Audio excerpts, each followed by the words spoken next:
What is going on, guys? Welcome back to the How I'm Feeling podcast. I really hope you guys enjoyed last episode. On this next episode, I'll be having my personal videographer and photographer, Jonas Gaida. Jonas gives some really valuable insight on what it's like to be in film school, his current direction as a videographer, and even why he never turns a job down. So just an open disclaimer, me and Jonas had a small bit of technical difficulty. It's technology, you gotta be able to roll with the punches, but we didn't let technical difficulties stop us. So this podcast will be majority audio. I hope you enjoy.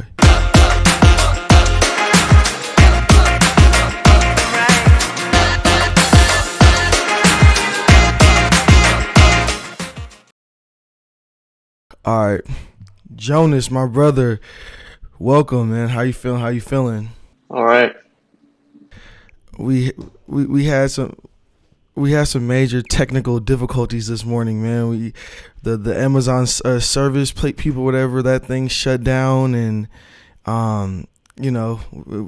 we had to hop on FaceTime, brother.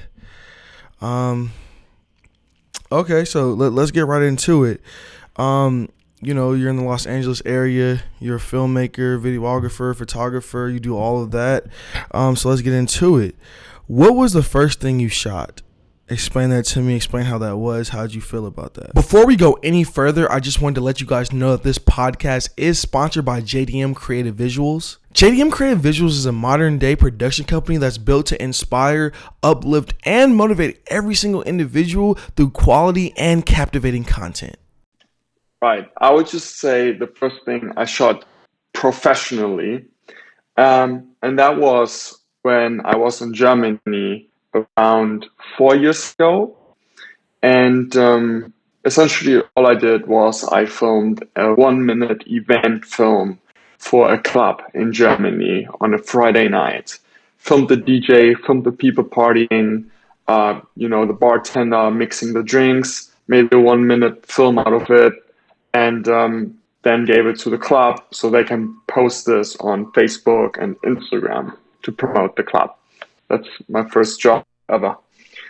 Oh wow! So your first experience with the camera was actually at the club. Were you drinking and filming? Did you party a little too much, or what happened? No. I was working, so no drinks during the job. But it was not my first experience. I filmed a bunch of short films when I was 12 years old as a kid in my backyard with friends.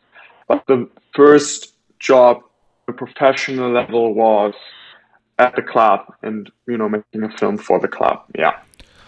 Nice. And I noticed, we work together, and a little bit of our background is you do a lot of my BTS things as well as your own projects through your business. And one thing I noticed is you will do some photography, you will do some video. So I was wondering what kind of draws you to both photography and video? Yeah. To be honest, I think the diversity it comes with. You can have so many different film shoots and photo shoots at so many different places. I filmed a music video in the desert at Death Valley during 50 degrees. And then I went to Russia earlier this year in February, and I filmed in minus temperatures and was freezing cold. And I guess that's what I love so much about filmmaking and overall making films and photography. You just end up at so many different places, and every shoot is unique, and you try out different things, and you go to different places and travel. I think that's what I just like so much about it. It's not a desk job where you sit at the desk 24/7, 5 days a week for 365 days. I do edit a lot, so I do sit at my table, but generally speaking, I think just the diversity makes it so interesting. And question, do you consider yourself a filmmaker or a videographer? I know those two things are very different. How do you look at yourself right now? How would you say what makes it different?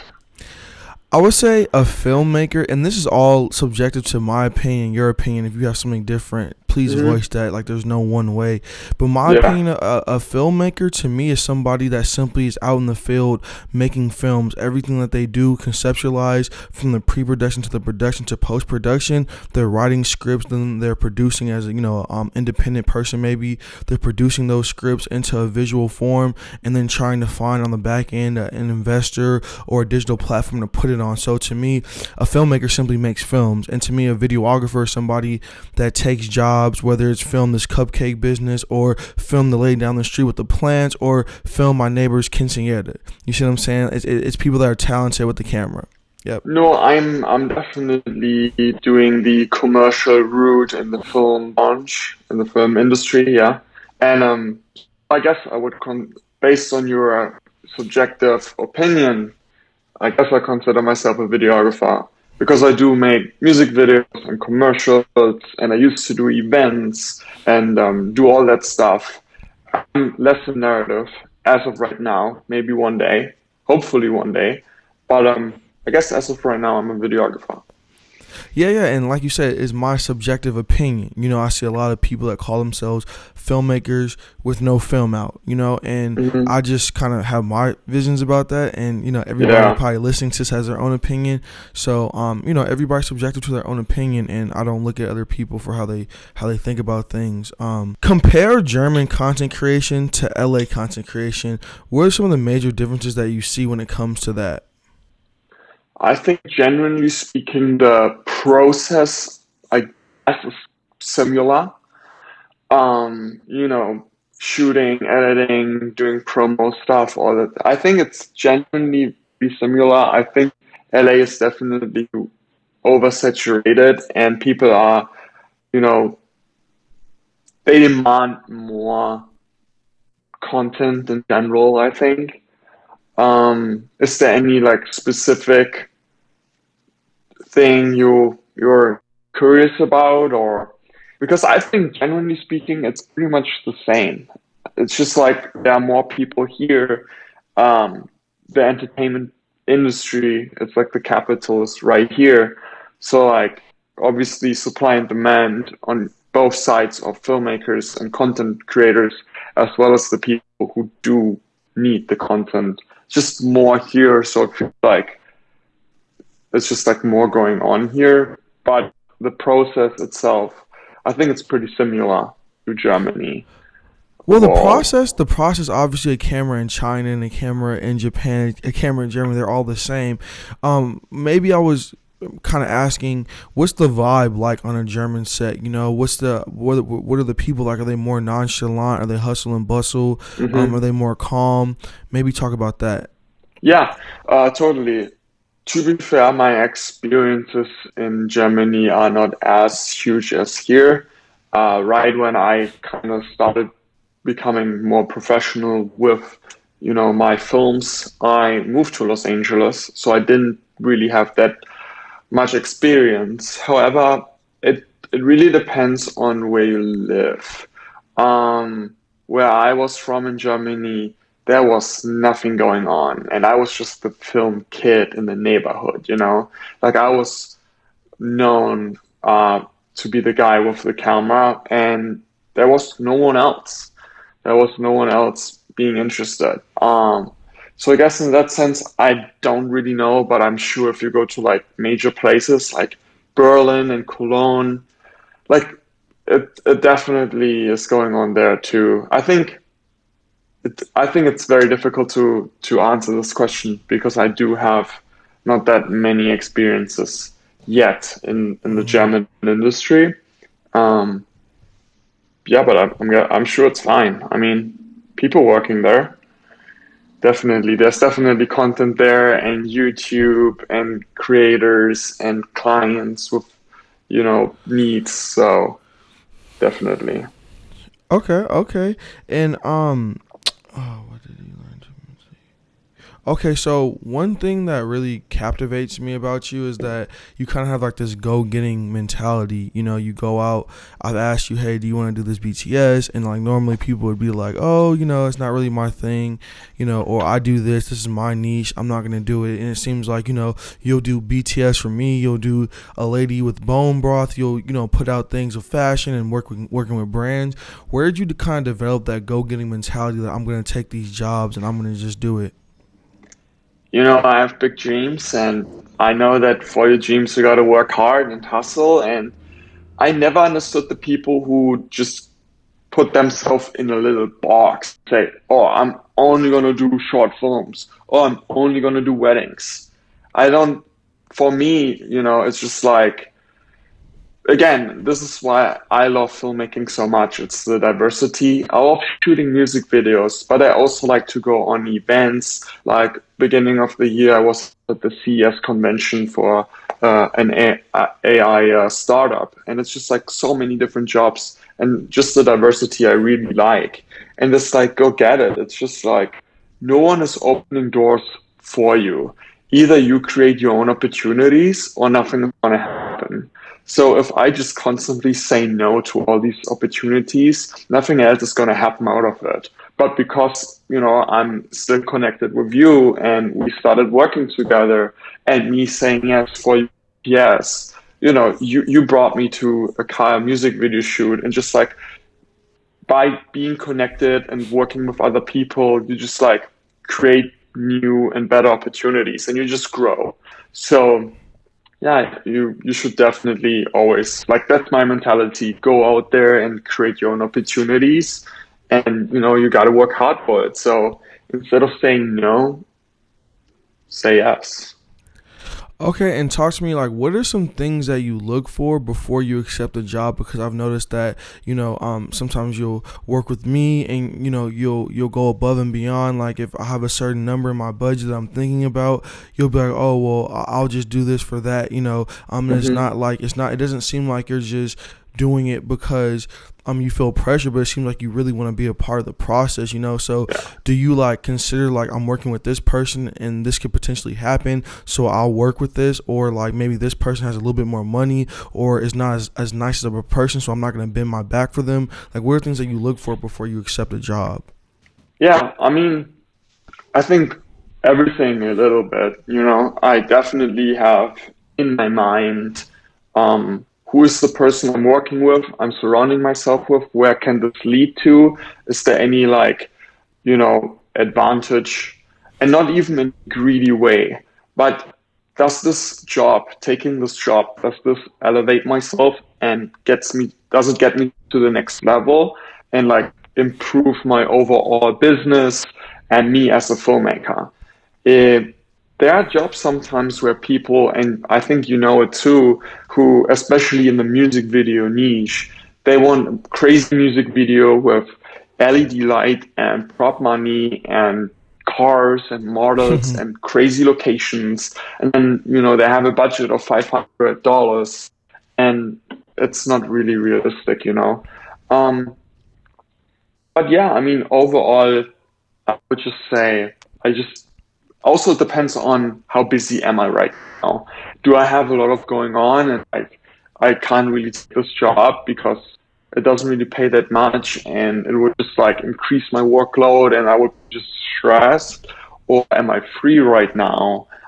Because especially if I'm free and I don't have that many jobs going on, I would always say yes, because if I wouldn't say yes, I probably would just hang out on the couch that same day. So Yeah. might as well work instead. No, it's an Yeah. interesting perspective, man, and I've always respected that, and I have picked up and noticed that about you. Um, how can someone get more clients? Or in whatever it is that they're doing. So it may be somebody's listening to this and they sell chairs. Hmm. Business models are business models in my opinion. And you just kind of put the object or service in it. So what are some things that you're doing right now to get you clients? Because you're always working with people. You're always out in the field. People are always Hmm. contacting you. Yeah, totally. Yeah, I made a YouTube video about this too, but genuinely speaking, it's just like You have to be hungry for work, you have to network, and you have to reach out. Um, it goes the same with you have to make your own opportunities and open your own doors. When I moved to Los Angeles 3 years ago, October 2017, I didn't know anyone. I didn't move with my family. I didn't move with friends. I just came by myself. Mm-hmm. And within the first week, I did a music video for $100, but the money really doesn't matter. It was the fact that I moved to LA and found a job in the world. I don't know anyone. And that just purely happens from me reaching out and essentially selling people what they don't even know yet that they wanted. So I was just literally reaching out and texting people and be like, "Love your stuff. Let's do a music video." But I agree, you can put this business model in anywhere really. So I guess from a perspective, my tips and how I do it is simply networking, surround yourself with people who kind of are like in interesting industries and people who have potential, and just like reach out, talk to people, give them a compliment, and ask them for work. I mean, that's pretty much it. That's what I've been doing for 3 years.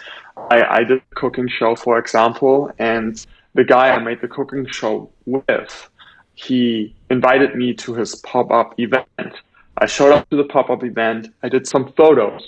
Obviously, during the event, there were more people showing up. And next day on Instagram, I was literally just like, because the guy posted my photos and he was tagging a bunch of people. I genuinely just clicked on all these people, saw who these people were and what they do. And then I saw this one person who has her own bone broth company. And I texted her and be like, "Hey, I met you at the event. I saw you have a company and I produce cooking videos. Would you be interested?" And there you go. I have the next client. So it's definitely by me going out now, by me being hungry, by me seeing, people who have the potential I could work with. That's If you don't go out, yeah, no one will hit you up unless you're like the top 1%, who makes videos for the top 8 artists and companies. Generally speaking, you have to go out there and make your own opportunities. nice. And I was just actually, it's funny. I was just talking to a friend yesterday about the difference. And one of the people, Alan, he was on this podcast before you. Maybe you'll get a chance to see that episode. He said, "Don't tell them, show them." And I'm a firm believer that if you kind of already do a visualization, a mood board, say for an artist you want to work with, you send them some pictures and you have this nice deck and say, "Hey, I have this vision for you. I want to do this for you. It'll only cost this. Are you interested?" And you show them instead of just telling them, you're going to have a high conversion rate. And I definitely believe with I that. completely agree. There are so many people out there who are just like, "Yeah, let's shoot a video," and then the client is like, "Yeah, sure, let's do a video," and then it generally stops. But if you would be like, let's do a video, but same text also contains like your visualization, maybe a PDF with photos, references, you just hook them so much more. So definitely, always when you reach out, include references, ideas, mood boards, all that kind of stuff. I completely agree with that.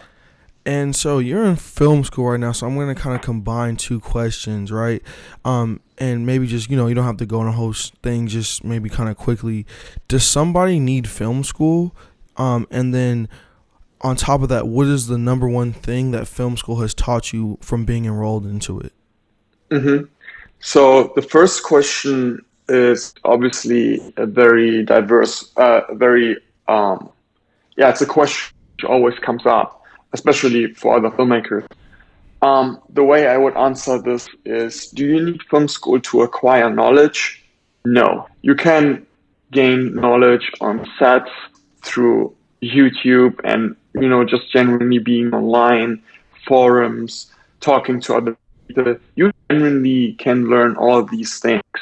You can definitely learn how to use a camera and how to edit. So Is film school worth it from a knowledge perspective? Not that much, because everything is kind of accessible nowadays for free online.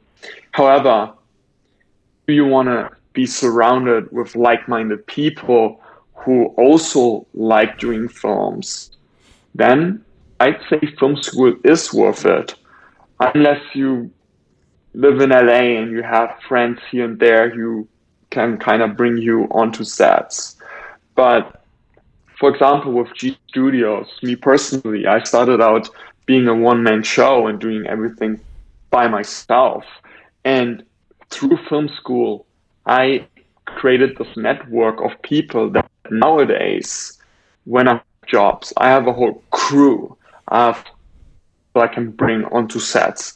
And that in itself grew my company to the next level, from being by myself and doing everything on my own to having a team, having a DP, gaffer, colorist. It just genuinely elevated my business. So if you are a person who wants to go to film school because you want to learn, sure, they're definitely cheaper, alternatives. If you want to be surrounded and create a network of filmmakers and like-minded people, and you kind of in an area where there's no one really around, sure, film school might, be worth it for you. And then what did it teach me throughout? That's honestly a good question. I would just say teamwork, because right first month of film school or second month of film school, everyone was just everyone got their own role on set. Okay, I'm gonna be the sound guy. I'm gonna be the gaffer. I'm gonna be G&E. It's just like I have to work with people together to create this film. So I guess what it taught me is this whole teamwork mentality and trusting people to do their job right, and you focus to do your job right.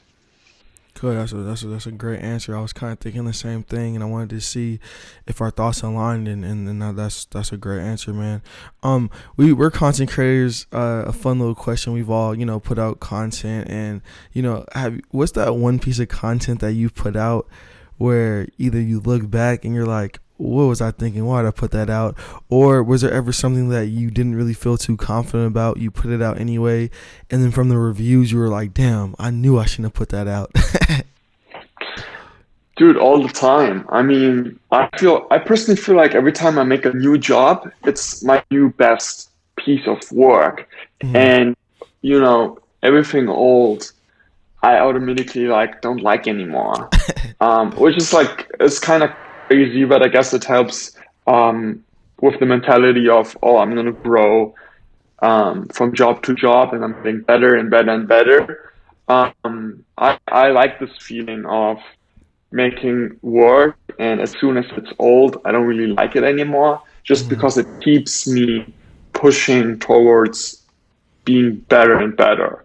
I feel like if I wouldn't have this mentality, and I'm like, everything I do is amazing and sick, and I would say that of something I made 2 years ago, then I think that bad thing, because then you don't have the progress. You're just on a steady line and stay on the same place. But definitely, I made music videos I look back on and I'm just like, holy shit. Bro, we all have those. We have We those all have moments. those. It's all good. So, Jonas, what advice would you give somebody that's maybe coming from Germany or Algeria or wherever they're coming from?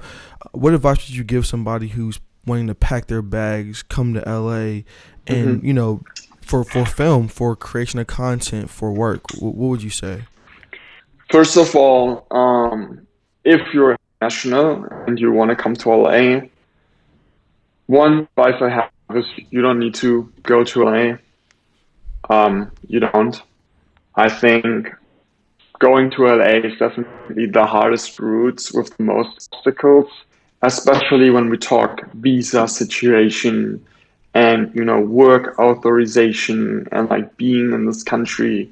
There's just so much to it. The only reason I didn't drop out of film school is because through film school, I was allowed to stay in the country through my F1 student visa. So I kept going to the film school just because this allowed me to stay. So if you're international, my advice honestly be you don't really have to LA to be successful. Sometimes I am personally thinking, wow, if I would have stayed in Germany, who knows where I would be right now in terms of maybe I would have made even more money because the supply of filmmakers is less. Um, I don't know. I have like all these things constantly going through my mind, but in the end, it doesn't really matter because all these what ifs, like it's just like waste of time to think about it.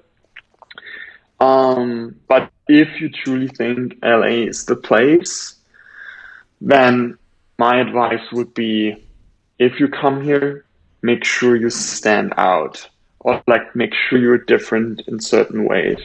And for example, I think one thing which helped me personally is delivering and having turnaround times of, you know, crazy speeds. Like make a music video and get it done in a day and like send it back to the artist, he's gonna flip that you're gonna finish it in a day.